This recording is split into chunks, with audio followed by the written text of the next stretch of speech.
ஒரு சின்ன பதிவு. இப்பெல்லாம் கொஞ்ச நாளா வந்து நிறைய லேடிஸ்லாம் எனக்கு கால் பண்ணி பிசினஸ்க்கு ஐடியா கேட்குறீங்க. பரவாயில்ல, என்னையும் மதிச்சு கேட்குறீங்க. ரொம்ப சந்தோஷமா இருக்கு. எனக்கு தெரிஞ்சதை நான் சொல்லிட்டு தான் இருக்கேன். அதுல ஒரு பொண்ணு கிட்ட கேட்ட விஷயம், அக்கா வந்துட்டு பிசினஸ்ல வந்துட்டு ஃபர்ஸ்டா வரணும்னா என்ன பண்ணணும் அப்படின்னு சொல்லி கேட்டாங்க. நான் ஒரே ஒரு விஷயம் தான் கேட்டேன். நீ ஃபர்ஸ்டா வந்து என்ன பண்ண போற? நீ 10 ரூபா சம்பாதிச்சாலும் குடும்பத்துக்காக தான் சம்பாதிக்க போற. 100 ரூபா சம்பாதிச்சாலும் நீ ஒரு குடும்பத்துக்காக தான் சம்பாதிக்க போற. எவ்வளவு சம்பாதிச்சாலும் நம்ம குடும்பத்துக்காக தானே. இதுல என்ன ஃபர்ஸ்ட் செகண்ட், இதுல 10க்கு போட்டி போறாம வேற ரியலா நடக்கிற விஷயத்த சொல்றாங்க. நான் இப்போ இந்த சாரி பிசினஸ் ஸ்டார்ட் பண்ணி ஒரு 4வது நாள் வந்துட்டு நான் லோக்கல் ஒருத்தட்ட வாங்கிட்டு இருந்தேன். அவர்கிட்ட போயிட்டு சொல்லியிருக்காங்க, நாங்க உங்ககிட்ட 4 வருஷமா வாங்கிட்டு இருக்கோம், இப்போ எதுக்கு நீங்க அவங்ககிட்ட கொடுக்குறீங்க, அவங்க ரொம்ப கம்மியா கொடுத்துட்டு இருக்காங்க அப்படின்னு சொல்லி சொன்னோன்னே அவர் வந்து என்கிட்ட ஃபோன் பண்ணி சொன்னார், மேடம் உங்களை இந்த மாதிரி சொல்லியிருந்தாங்க மேடம்னு. ஒன்றும் பிரச்சனை இல்லை சார், அவங்க பிசினஸை நான் கெடுக்க விரும்பல. பட் வந்துட்டு நம்ம எங்க போனாலும் யாராவது ஒருத்தர் வந்துட்டே தான் இருப்பாங்க. எல்லாருமே வாழணுங்க, ஒன்றும் பண்ண முடியாது இல்லையா. நீ இந்த இடத்துல என்ன பிளாக் பண்ணலாம், பட் என்னோட ஓட்டத்தை நிப்பாட்ட முடியாது. அவனை விட இன்னொருத்தன் நான் பெஸ்ட்டாக போனேன்.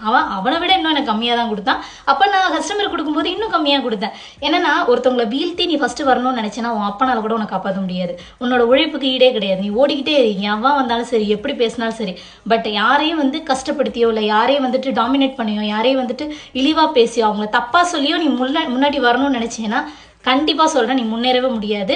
ஏன்னா இது வந்து நான் என்னோட அனுபவத்துல சொல்றேன். என்ன பொறுத்த வரைக்கும் என்ன அப்படின்னா, எவன் ஒருத்தன் நம்ம லைஃப்ல முன்னேறி போயிட்டு இருக்கும்போது நம்மளை வீழ்த்தணும்னு நினைக்கிறானோ அங்கே நம்ம ஜெயிச்சுன்னு அர்த்தம்.